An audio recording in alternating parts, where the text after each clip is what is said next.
The content of this podcast is for informational and entertainment purposes only. It is not intended to be a substitute for professional medical advice, diagnosis, or treatment. Always seek the guidance of your healthcare provider with any questions you may have regarding your mental or physical health. The views expressed are those of the host and guests and do not replace personalized care from a licensed professional. Welcome to Mindful Moments with Pedro Morante, a space where a nurse practitioner and educator shares real talk on mental wellness, mindfulness, and navigating life in and out of healthcare. Let's take a moment to breathe, reflect, and grow together. Welcome back to Mindful Moments with Pedro, the podcast where we nurture minds the nurse way. I'm your host, Pedro Morante, and today's episode is one that speaks about courage, presence, and leadership beyond borders. Our episode today is titled Leadership with Presence, From the Bedside to the Global Stage. And trust me, this conversation is as inspiring as it sounds. Joining me is Jaypee Landingin, registered nurse, a nurse leader, educator, researcher, and global advocate whose journey began in the Philippines and has taken him across the continents, cultures, and healthcare system. From humble beginnings and bedside nursing to working in one of the most advanced hospitals in Abu Dhabi and now leading and influencing nursing practice in Australia. JP's story is powerful, reminding us that leadership doesn't start with a title, it starts with the presence.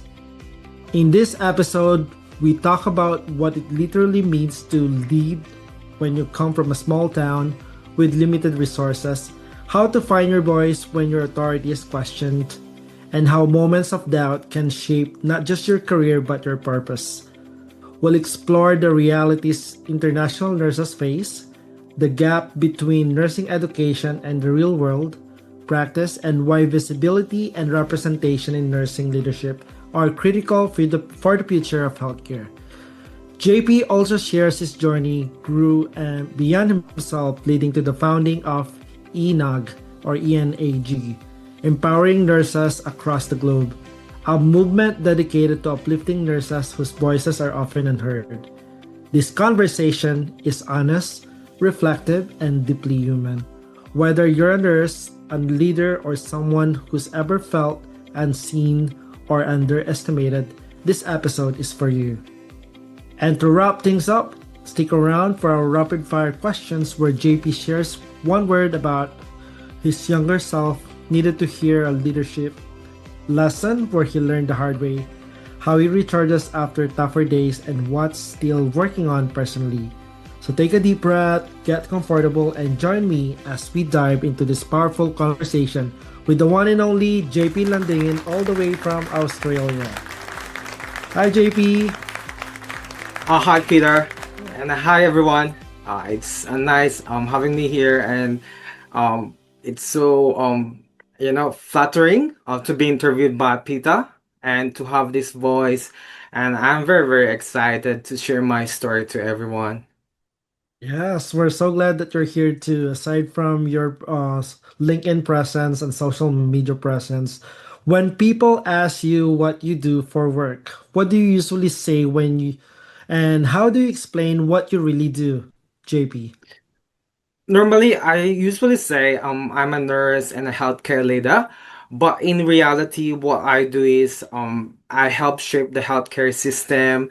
After hours, I serve as an executive, on call, doing some executive decisions in the behalf of the executive team. So I normally make sure that everyone is safe in the hospital, and I make sure that we follow the national standards, and I make sure that the decisions that I make are very clear, and I normally advocate for patient and nurses safety. So my advocacy is beyond titles. My work is about presence, being steady, ethical, and human in complex environment. That in spite of the pressure, I usually stay calm and make the right decisions for everyone. I love how you frame that. It sounds like what you do goes far beyond your job title. There's identity, responsibility, and the purpose wrapped into it. My follow up questions for you is when did your answer to that question start to change? My strength lies on my resiliency and my advocacy. It's just my character that I'm always calm in making decisions. In regards to that, I'll just give a concrete example to inspire others. So actually, um, last year, I had an actual code red. When we say code red in the hospital, there's like a genuine fire, happening. But as after our supervisor and a leader, I remained calm and make sure I collaborated with the fire brigade team and make sure everyone is calm and doing their job. So after a series of decision making and almost I think an hour, we were able to resolve the issue and everyone was safe. And I did my rounds after that, making sure that they're also emotionally and mentally all right. So the thing that I like about that is after that event, the nurses and some of the staff in the hospital said, "Thank you for saving my life." So that's very, very, strong word. I was really happy that they felt that they're secured and safe when I did resolve that emergency situation. And to inspire others as well, it's just a bonus that afterwards the executive team or the entire organization gave me an award. So yeah, last year I also had a health and safety award for resolving that emergency situation. So yeah. Wow, that's amazing. And your nursing journey is very inspirational. And to all our kababayans too, that will be a feather in your cap that is very important to have.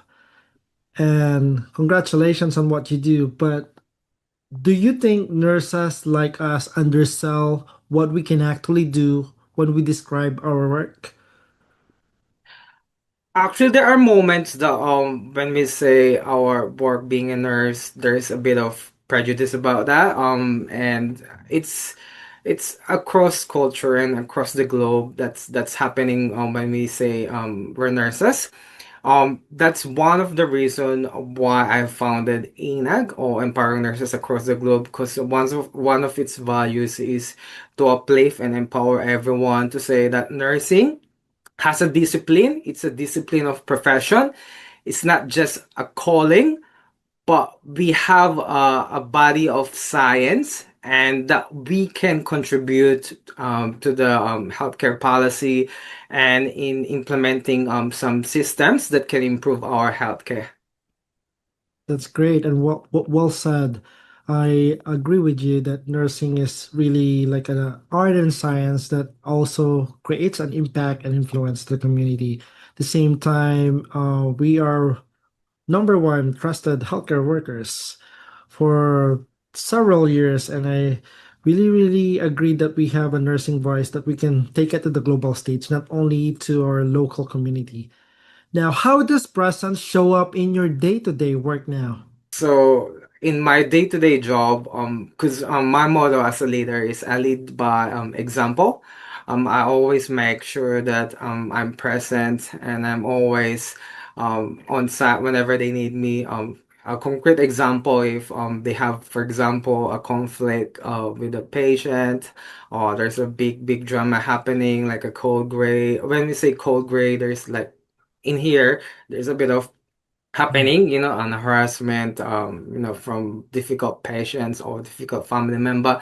So as a nursing supervisor or a great leader, I usually go on site, and I usually stay with the nurses, supporting them, make sure that my presence is there. So on top of that, every day I don't just sit on my office and do some computer, because the prejudice about nursing leader is we just sit on our computer and do some paperwork or do some data. But in reality, me as a nursing leader, every day I usually make my rounds and make myself present all the time. And I always tell the staff that whenever they need me, they can always call me, and I reassure them that my presence is always there. Great. Now, take us back to the beginning. What was it like growing up and starting your nursing career in the Philippines? What first drew you to nursing? All right, thank you so much for that question. So, growing up in the Philippines, basically I grew up in a small town with limited resources. It was very challenging back then. But don't get me wrong, I love Philippines. I love the place where I was born. But if we're just talking about the resources, it's a bit challenging. I saw nurses, really struggle trying to find some resources in order to help their patients. I've seen a lot, especially the Philippines public healthcare system. So the thing that drew up for me is when I saw those gap, when nurses in the Philippines are having challenges in finding resources. So I told myself, someday I will become a nurse like them, Mm. but I will make sure I will find a voice for them to be heard globally. So that's another reason why I founded INAG again, empowering nurses across the globe. Uh, because I believe that by having this platform, we can tell the leaders around the globe that nurses are amazing. Especially uh in Asian countries like Philippines. They're really amazing. They're very resourceful, and in Mhm. spite of the challenges with limited resources, they can still function properly and give the compassionate care. So yeah, that's the reason why I became nurse. I wanna build a platform where everyone can be heard. That's amazing. Thank you for sharing that. And there's something powerful about beginnings, especially when our resources are limited, but our purpose is strong as ever. Now, was there a specific moment or a person that made nursing feel like the right path for you? There are moments where there's doubt, and I think this is common with all nurses whenever we face some challenges or we have this really really bad day. Sometimes we have a really rough time with all what's happening, especially whenever back then when I was still doing some clinical shifts. um, Sometimes I doubt myself, like I'm telling why I did choose to become a nurse, and I think this is a common question happening with all nurses sometimes when we have a very, very rough day. Sometimes we question ourselves, why did we become nurses? But at the end of the day, I'm telling myself I became a nurse because I love being a nurse. There's a compassion within me, and it's my character that I wanna help and save lives and advocate for vulnerable people. So that inspired me to become a nurse and to be a better nurse. No one has influenced me in my family or anyone to become a nurse, but it's just my innate character since I was a little that I wanna help people around. I wanna help vulnerable people. I just love looking after elderly as well, and Mm. kids as well, those vulnerable people, and making sure that they receive a proper care. So that inspired me to become a nurse. Yes, we That's always go back to our big why, right? Why we become a nurse. I think it's innate. We're born with it. I think it's in our DNA. whatever you talk about compassionate care, empathy, and understanding where the patient's coming from. Those are very important. And then, what values from your upbringing still guide you how you practice as a nurse and lead today? It's resiliency. So going back to the early question, growing up in the Philippines, so as I've mentioned earlier, it's been challenging, you know. It's very difficult in terms of finding the right resources. If you know, I still remember back on those days that you really wanna do something, you know, and care for a patient, but the resources are very limited. Mhm. And so what kept me going is being resilient. And growing up, I learned to be resilient. Since I was in my elementary, you know, I was academic scholar until, you know, uh, taking up nursing in the college. I was academic scholar because I'm very resilient. I know there are a lot of challenges that comes along, but I have that kind of character, and part of it is because of my our faith as well. Going to our culture as well, that we always have this religious faith, and that kept me going. You know, my faith, and then it amplifies my resiliency, which until now as a leader, I always hold on to that attitude that things might get rough. I might get a very complicated situation, but at the end of the day, I'm a nurse and I love being a nurse, so I'm a resilient person. Well, I definitely agree with you that nurses are very resilient, and that's one of the criteria or one of the traits that we have to embody because bedside could be really tough, right? Taking care of others could be really difficult, and could be mentally, physically, emotionally draining. So we really need to be resilient. Now, your international journey began in Abu Dhabi at a highly advanced hospital. What was that move like for you, and how did it turn out for you, JP? All right, to give you a story about that, uh, I was fortunate that you know, was able to be sponsored to work in a prestigious hospital in Abu Dhabi. And moving to Abu Dhabi, it's a bit different. First of all, the culture. So the culture is very different in Abu Dhabi compared to the Philippines. So that's the thing. I was, you know, a bit like, okay, this is the thing I have to adjust. Especially the language barrier. Mm, Because not all locals in Abu Dhabi can speak properly in English, or they can speak maybe very limited. So apart from learning their practice and their routine, I have to learn their language as well.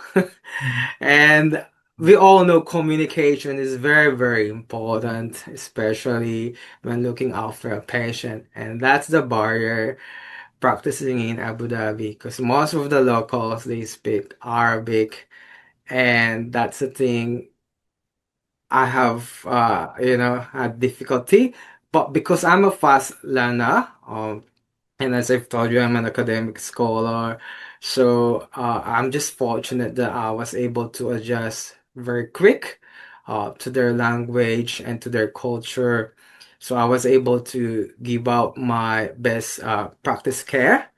And being in actually it's an American hospital, big American affiliated hospital in Abu Dhabi. That's where I work, and it's just a very honoring at the same time, because I learned a lot of things. They have the proper resources, and I remember back on those days they already have computerized medication system, and that was ages ago. Like Mm. in the Philippines, we all know it's all paper, drug chart. But I think decades ago, when I did my practice in Abu Dhabi, in an American hospital in Abu Dhabi, they already have that kind of technology. Like each nurses, they have their own iPad, Mm. and we have this system. Whenever there's a clinical deterioration, it will go straight to the doctor. And then we have all this kind of sophisticated equipment that I was really amazed at first. Like I said, wow, it's really nice to have this kind of equipment and resources when we're looking after our patients. So it's very, very fulfilling. That's my overall experience. There might be challenges at first, but at the end, I learned so much in my practice. Looking back, when I was still working at Abu Dhabi. That's all. Thanks. That kind of transition can be both exciting and overwhelming. It sounds like it's a real turning point for your career. Now, what surprised you the most in those early months that you were working in Abu Dhabi? And was ever there a moment when you thought that I belong here or the opposite? So the technology, that's the first thing I've noticed when I was working or when I first started working at Abu Dhabi. Because comparing to the resources that we have growing up or working in the Philippines is very, very different. Like maybe 10 or 15 years ahead, the technology. I was amazed that they can even do a urinalysis, the ward. They have this equipment to test the result. And then they also have this sophisticated equipment, and at the same time I was really amazed that all the medications are prepared and we just have to hang them. Like for example, an antibiotic, it's already been prepared by the pharmacy, and then as nurses we just have to check and administer it, which is really, really amazing. Because in other countries, I think they're still doing it manually. For example, preparing antibiotic, you have to dilute it, blah blah blah. But my days at Abu Dhabi is like everything is prepared. Mhm. And I was like, oh wow, that's really amazing that technology. So that's the first thing, mesmerized me walking in Abu Dhabi. That kind of technology.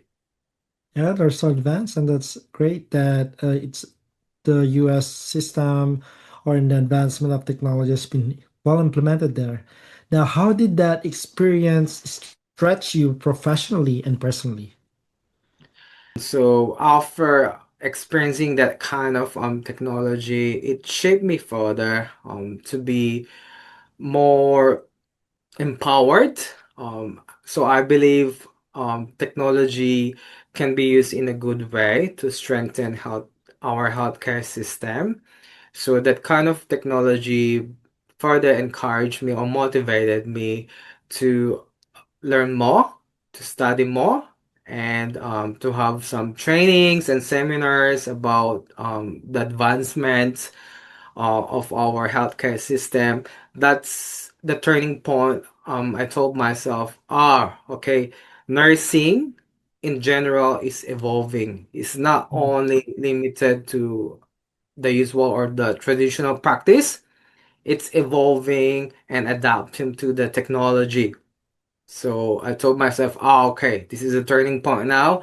I want to study further, and I want to learn more about nursing and the latest innovation.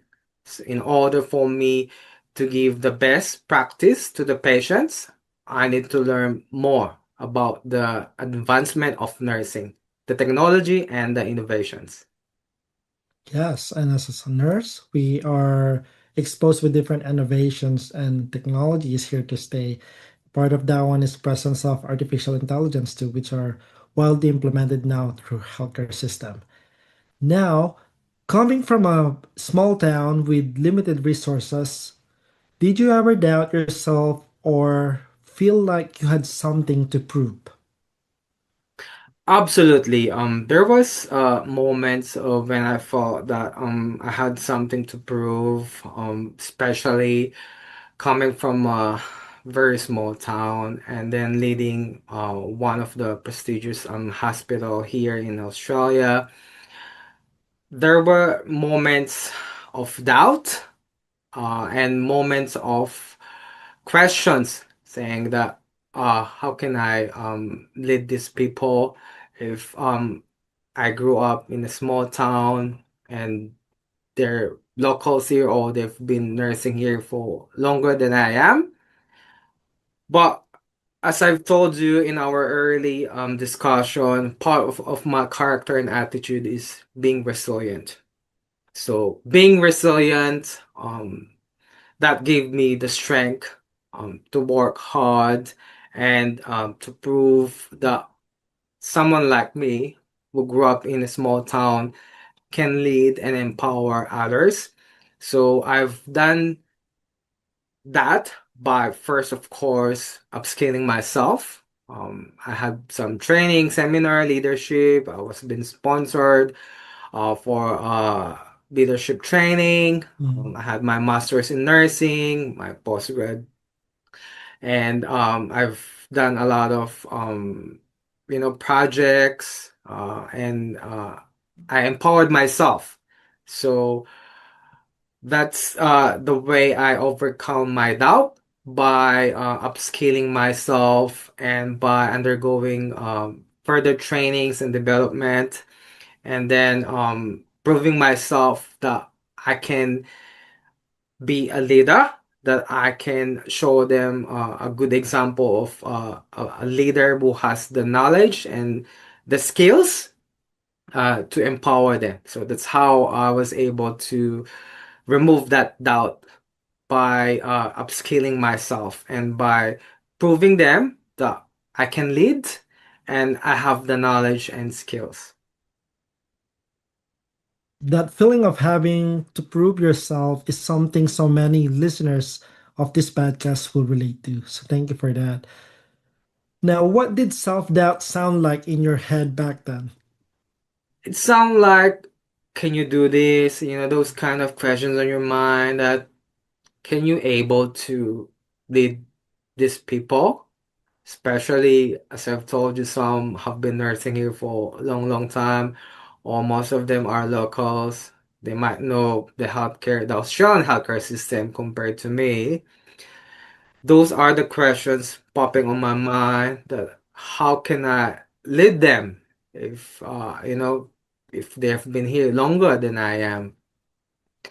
But being resilient, I told myself that you know I can do this. I know myself. I just have to further my skills and undergone several trainings and seminars, Mm. and then I was able to overcome that doubt, and I was able to show them that I can lead and I can empower.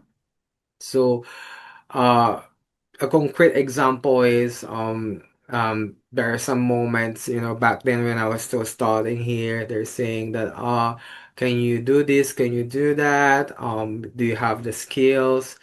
There was some doubt from the staff, but I proved to them that I'm the clinical nurse in charge, so I have the skills. I can do this procedure. So I back up myself with knowledge, with theory, and good skills. So that's why I was able to show them that I can be a leader, and by being a good leader is by being a good example that I can help, as well clinically, not only just supervising people. And Mm. that's the time they have appreciated me being a leader. So starting from that moment, I was able to overcome those doubt on myself. So now I'm all right. I'm leading by example now. Great. And then take me back to your journey from Abu Dhabi in Australia. And I think a lot of our listeners are very interested with this. What are the striking differences in the healthcare environment in Abu Dhabi and Australia? And for those who have not worked in Abu Dhabi and Australia, they are so inquisitive about this and very curious to hear your thoughts on this. Both are advanced in technology, but as I've said earlier, the cultures are different. So Abu Dhabi is a fast-paced and hierarchical in terms of their healthcare system. Australian emphasize on governance, safety frameworks, and shared leadership. So experiencing both taught me that good healthcare isn't just about the resources or the culture. It's about the people that we value. It's about how we do our job and how we present as a healthcare leader. Right. And that comparison really highlights how much context shapes care and your leadership. Now, That's you correct. faced so much skepticism as an international nurse leader in Australia. What was the experience like, and how did you find your voice? So by staying grounded, whenever my authority was being questioned, I just responded with professionalism, evidence, and consistency. I learned that my voice doesn't need to be that loud. I just need to be firm and, as we said, my presence and my consistency. So that's how I was able to amplify my voice. I love it. Consistency, right, is the key. Now, that takes a lot of courage, especially when your credibility is being questioned. Was there a defining moment when you choose to speak up rather than stay silent at that time? There are some moments that I stayed silent. It depends on the situation really, because as a leader, my motto is situational leadership. And that's the thing I had as well when I was sponsored to become a leadership scholar in one of the prestigious university here in Melbourne.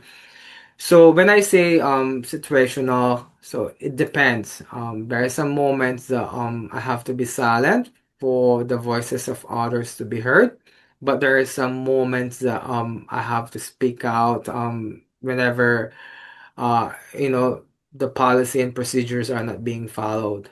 Because the type of leader who's not only good with clinical skills, I also embody myself with knowledge and theory, which I've mentioned to you that I had several trainings and seminars, and I was sponsored to undergo several trainings because I believe that in our practice, it should be back up with knowledge, and we always have to follow the policy. So if the national standard is being questioned, that's the time I'm speaking up because I'm more on after the safety of the patients. So And that's that's important. Patient comes first, right? yeah, Service, patient safety is priority. Now, you that's mentioned correct. about humility, right? How do you balance humility with confidence in leadership spaces like this? I balance humility and confidence in a sense that as a leader, we always have to stay grounded.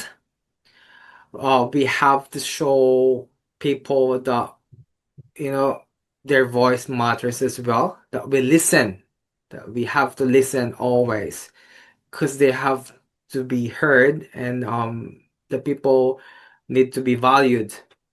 So that's how I stay humble. I just don't direct what to do or instruct what to do. I listen first. I do listen to their concerns, and then that's the time I make a solution to whatever problem on that situation. And then at the same time, I'm confident in making my decision, because as I've told you earlier, I always back up my decisions with knowledge and theory, and they're always according to the national standards, and that we always follow the policy. There's a reason why we have this policy and procedures. They're there in order to make sure the safety of everyone and the safety of the patients as well. Yeah, that's all. Correct. Proper orientation is needed, and safety is always a priority, right? Now, what advice would you give to the international nurses facing similar skepticism? My advice to everyone is um, be resilient. As I've said, a lot of things, may come in your way, challenges, skepticism, but you just have to stay grounded. You have to be resilient and make it in a positive way. Like instead of doubting yourself, why not uplift yourself? And how do you uplift yourself? Like what I've did, I've undergone several trainings, seminars, postgrad studies, and making sure you're updated with the latest innovation, technology. That's my advice to everyone. Just be resilient, be grounded, and empower yourself by undergoing ongoing professional development. That's my advice to them. Yeah, never stop learning. As a nurse, we always need to keep up, right? We are a lifelong learner. I think that's the commitment that we're making right now. Yeah, that's the commitment that we do. We're all lifelong learners. There's always something to learn. And at the same time, as I've said earlier, nursing is evolving, Mhm. technology is evolving. So what we do right now, it will be different after 5 years or 10 years. So we just have to keep ourselves updated and flexible in terms of how we deliver our nursing care. Yeah, and change will always going to be there. It's very dynamic, That's correct. and it's the only thing that is constant in this world. That's correct. Now, we're talking about also resistance, right? How did moments of doubt or resistance shape the leader you are today? It made me stronger. It made me the leader that I am today, and that's one of my motivation when I've told myself I want to become not only an okay leader, I want to be a great leader. So that's also the reason why I have founded INAG again, empowering nurses across the globe. That moment of doubt became my strength, and I always make things, in a positive way. Like even how rough is your day, how challenging is the situation, you always have to think, I'm resilient and I can find a way to solve this situation. And then when you able to find that solution, you will empower yourself and you will gain more confidence in making such big decisions, especially if you're the after hour supervisor and you represent the executive. Um, During after working hours. So that statement from moments of doubt, it became my strength. So that's what I want to impart to everyone as well. Be resilient and overcome that kind of doubt in yourself, because the mere fact you became a nurse, it means you're someone.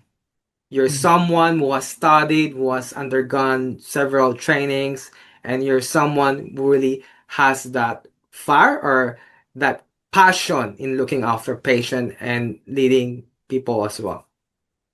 Yeah, it That's sounds like resistance didn't break you. It actually made you stronger and it stronger. refined you so much. Yeah, that's correct. Now, I want to dive deeper on the presence of gap between our professions. Why is there still such a gap between what professionals learn and what they face in real life. I believe it's because of the education in how it's being taught in different culture, in different setting. So the practice, I believe it demands adaptability, but because there is a gap in theory and real world practice education, that causes the miscommunication between what we learn from classroom and what we do in practice. Actually, that's one of my research as well, and I want to pursue on that topic, bridging the gap between the theory and the real world practice, on how we can somehow uh, remove that barrier. Because I believe that in order to prepare the future generation of nurses, we have to make sure what we teach in classroom should be what we do in real world practice. We should try to bridge that gap. So, yeah, that's it. And that gap is something so many nurses like me feel that we struggle to articulate, right? It may be in the education or in the systems or the culture. And that's where in leadership will bridge that gap in real practical ways. And a lot of nurses entering the workforce today really needs to make sure that they keep themselves up to date and keep themselves grounded and be resilient. Yeah, that's correct.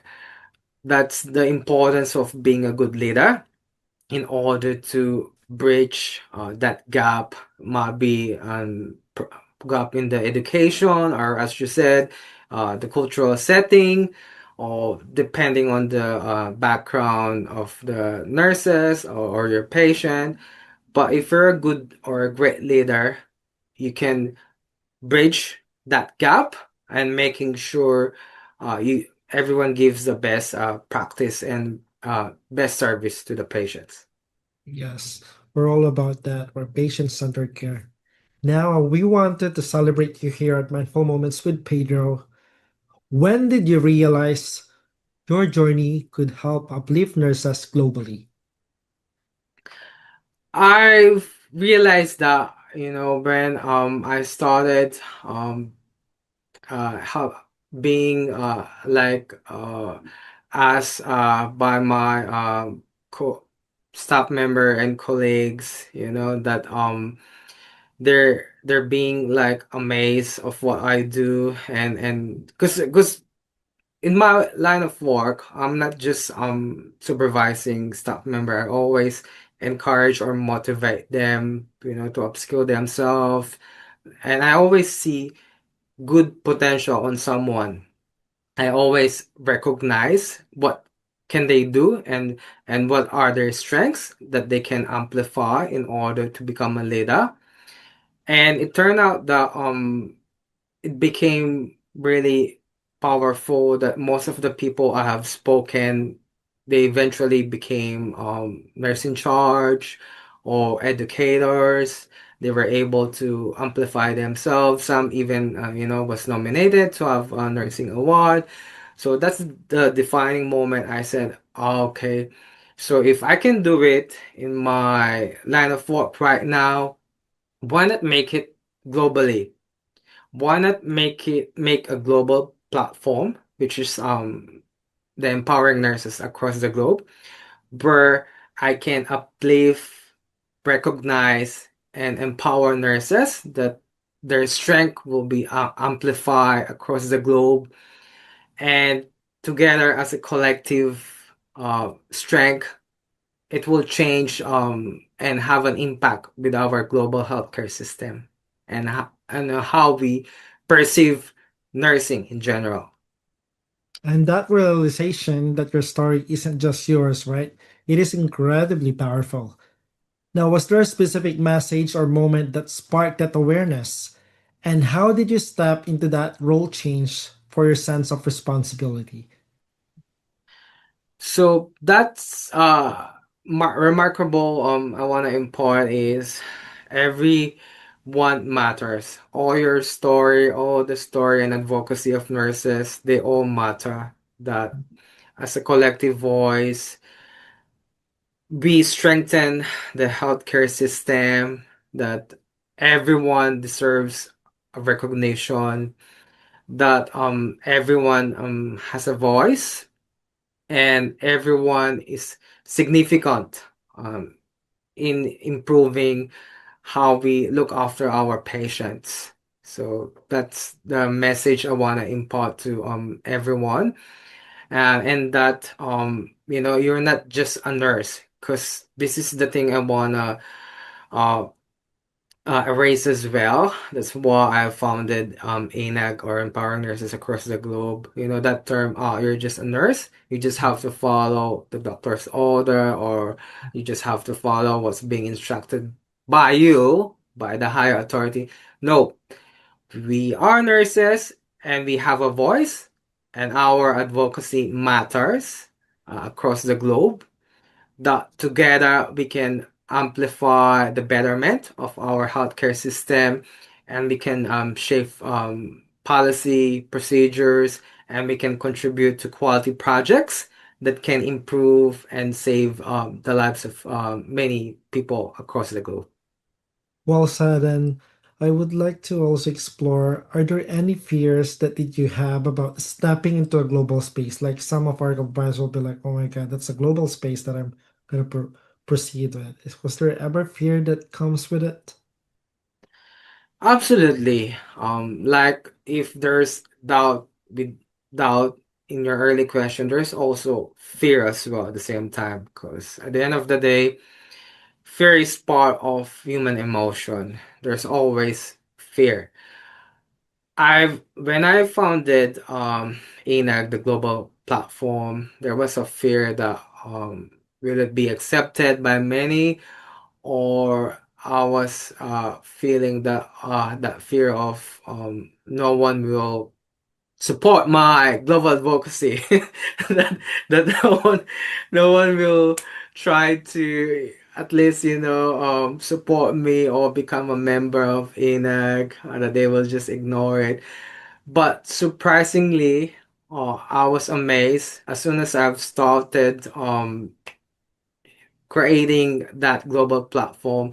Immediately, the voices resonated across the globe. More and more members are joining from different parts of the world, from your place, America, from Europe, from Asia, Africa, Middle East. And now, I believe we have 700 plus ANAG members now, which I'm really, really overwhelmed and flattening that voice have resonated to everyone. So now that fear is gone, Mhm. because now I'm more on amplifying that voice that started with ANAG, for everyone, to be heard, and for everyone to be recognized. So again, my message is everyone matters, and your story is always important. So, Yes, I love the feeling of being seen, being heard as a healthcare worker, not just from the patient side. And we want to celebrate ENAG and emphasize it here on this podcast that ENAG started as a small idea and became a global movement. What need were you seeing that made you say, this has to exist? so it's connected to our early discussion. It's the gap.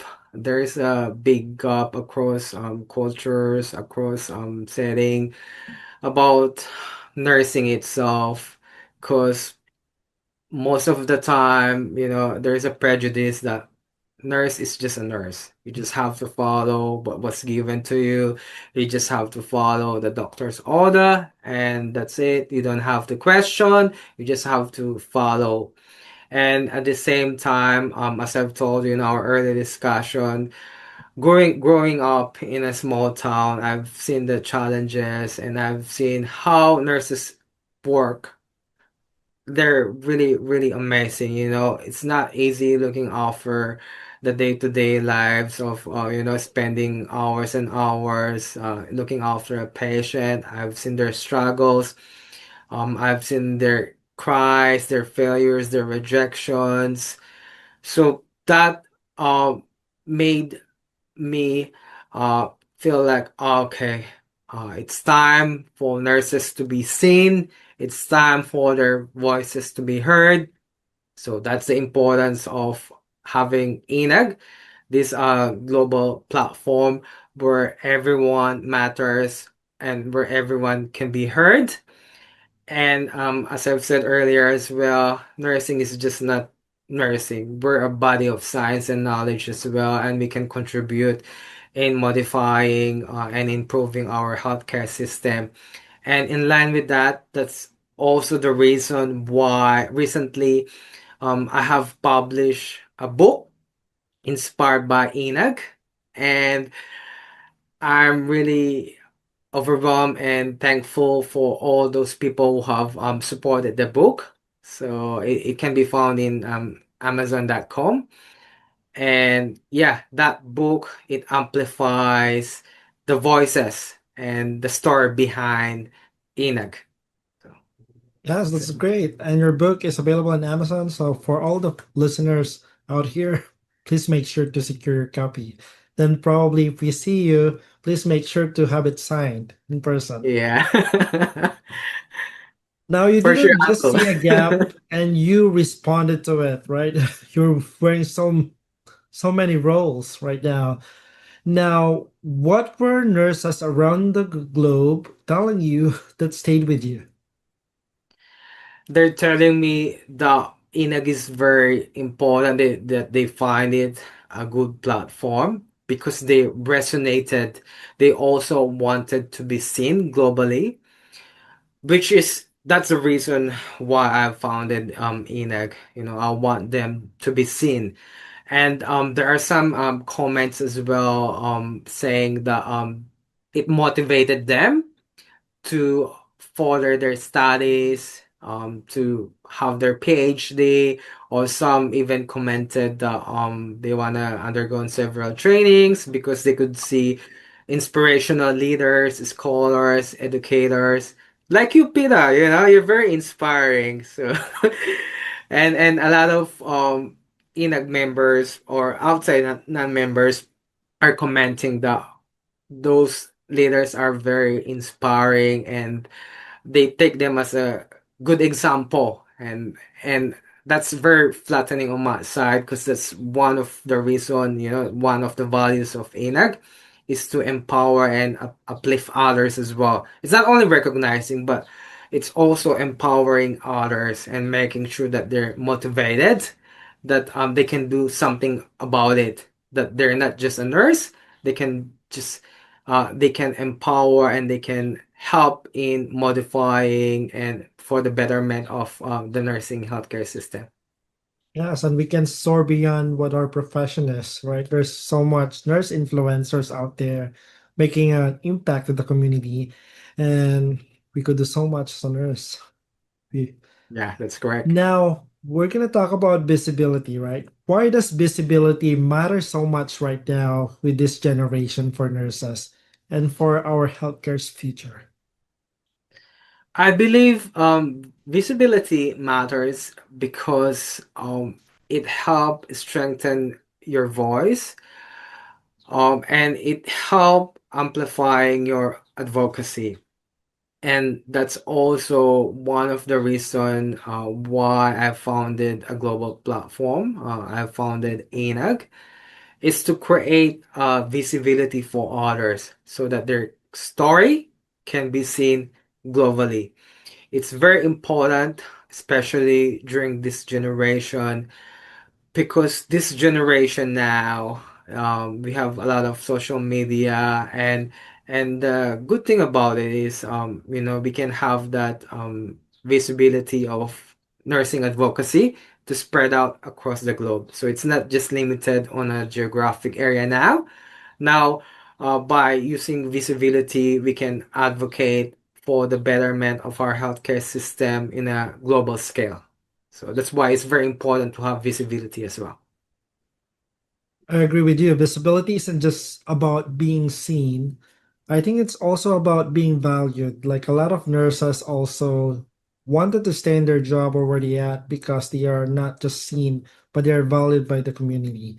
That's correct. Now, working across countries and cultures, what has surprised you most about leadership?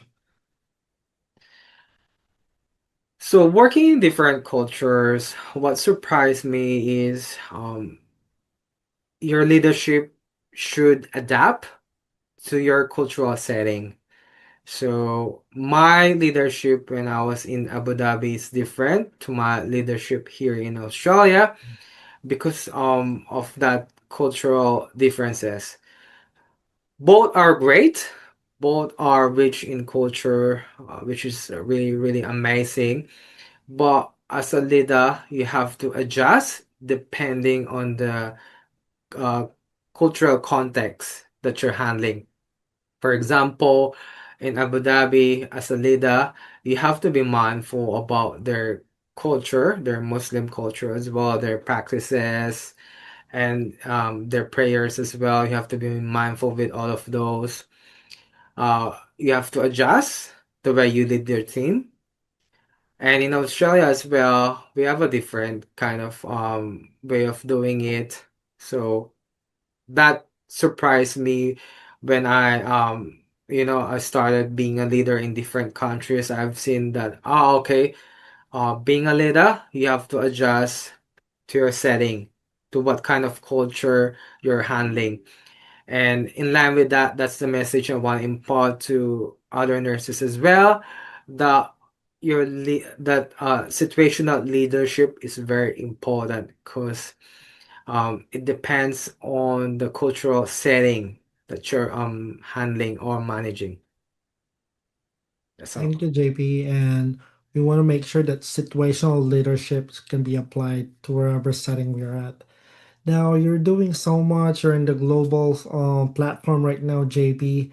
How do you define success now? How do you think they will embody, like, okay, am I successful? How do you define success? For me, success is impact without losing integrity. It's like creating space for others while staying aligned with your values. And that's what I want to impart having INAG. That's how I viewed success. And hopefully, everyone will, learn from INAG that success again should be an impact, but don't lose your integrity, your values. Yeah, and that definition feels me more grounded and deeply human because a lot of nurses sometimes they could have like imposter syndrome, like, oh, they're not doing so much, or they're not successful, but behind all what they're doing, want to make sure that success could be different for each other and how you envision yourself to be in that position needs a lot of hard work and your goals needs to be aligned with your values. Now, 10 years from now, what role do you hope nurses play globally? 10 years from now, I believe that with INAG, with this global platform, they will be given the recognition and the voice to be heard and to shape our healthcare policy. So I believe INAG will be prominent in the sense that nursing, 10 years from now will be recognized as a great contributor for the betterment of our healthcare policy and procedure globally, not just in a specific region, but across regions around the world. Yeah, and that vision feels both hopeful and necessary. There's so much specialties that we can explore on. I think nurses has the big role and capacity to impact the community. That's correct. Now, for those who are feeling unseen right now, doubted themselves or underestimated themselves, what do you want them to remember? I want them to remember that they matter. Don't ever doubt yourself, because everything comes within. If you doubt yourself, you can never go anywhere.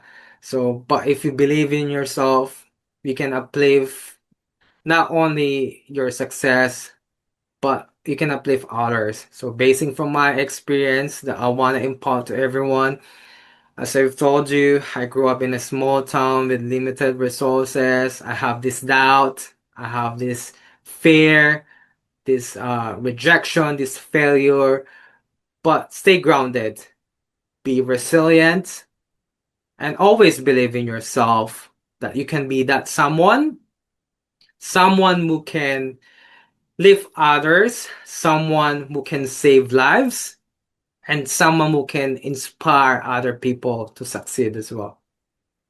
And that message feels like it's coming from the lived truth.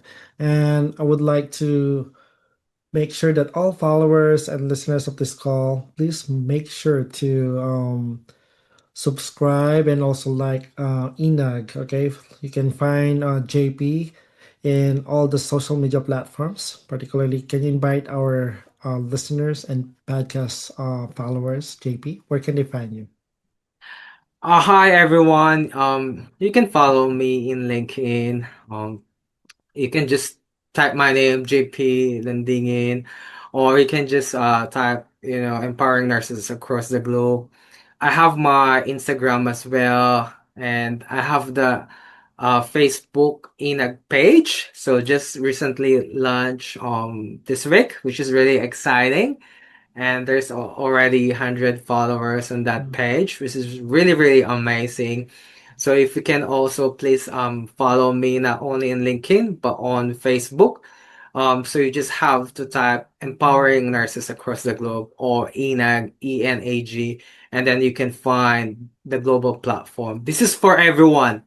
And as I've said, this is not only concentrated for nurses alone, for nursing students as well, or for everyone who has that advocacy, everyone who believes that, everyone deserves recognition, everyone deserves to be heard, and everyone deserves to be seen globally. Great. Thank you so much for that, JP. Now let's do the rapid fire. This is something new which I haven't also done with my previous guests. One word your younger self needed to hear. Enough. You have to feel contented, contented at the same time. You have to believe in yourself. Enough with your doubts, enough with your fear, enough with that skepticism. You're special. The mere fact that you're here right now listening to us, listening to me, listening to Peter, it means you made it. You made it. You're a very special person, and you're someone that is needed. Could be your family member, your friends, your neighbor, or it could be your patient, your colleagues. You're someone. So enough of doubting yourself. You are enough and you are loved and you are special. Yeah, that's correct. Thank you for that. A leadership lesson you learned that hard way. That silence can be strategic, but it should never become self-erasure. That you just have to find your space when you have to be silent. As I've told you in our early discussion, it's always depending on the situation.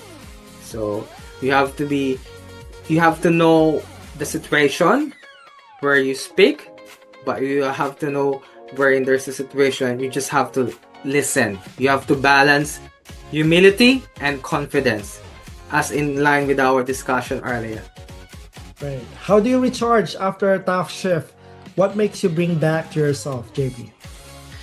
Thank you so much for that question, Peter. Actually, that's my latest feature as well in ANAG, which I've just posted. It's about reconnecting yourself. The word pause we all need a pause. We all need a break. We work so hard, we love our job, we do our best, we look after our patients, we give our best. But at the end of the day, you have to make sure you have to have a break. You have to have that pause. It depends if you wanna go outside, enjoy the sun, have a walk, have a swim, go to the beach, or drink a coffee with your friends. Do it, because everyone deserves a pause. When you pause, you reconnect, you energize, and then you will able to recover. And when you recover, you can become a better leader. Because if you're overworked, you can never make a great judgment. You have to rest and you have to pause. Please, a reminder to everyone, have a pause and have a break. Yes, and be mindful about it, right? So that you will avoid being burnout. Yeah, that's correct. Now, one thing you're still working on personally, and how are you giving yourself grace in that process? So as we discussed earlier as well, we're all lifelong learners. So learning to learn more is not, you don't have to be feeling guilty about it because we're all lifelong learners. I always tend to equip myself with study, trainings, and seminars, no matter how busy I am, and I don't feel guilty about it. So that's the thing. I'm working personally, trying to remove that guilt of always studying, because I believe we're all lifelong learners. So I'm removing that guilt, and that's what I want to empower, everyone that learn more. And when you learn more, you can empower more and you can uplift others and you can inspire better. So that's it. Thank you, JP. And as we come to the close of today's episode, I want to take a moment to reflect on what we've heard. JP's journey reminds us that leadership begins with authority or titles. It begins with presence, with the courage to show up fully, to speak up when your voice is questioned, and to remain grounded in purpose no matter the setting. From the bedside in the Philippines to global healthcare systems to uplifting global nurses across the borders. This conversation is very powerful testament to what's possible when lived experiences meets intention. If there's one message I hope you can carry with you today is where you start does not limit where you can lead. Your voice matters. Your perspective matters, and the presence exactly as you are has the power to influence the systems, shape our futures, and uplift others. To every nurse, healthcare professionals, and listeners who has ever felt unseen, doubted, or underestimated, this episode is a reminder that leadership can look like a quiet strength, steady integrity, and the courage to keep going. JP, thank you for sharing your story, your wisdom, and your heart with us today. Your work continues to inspire global nurses across the globe.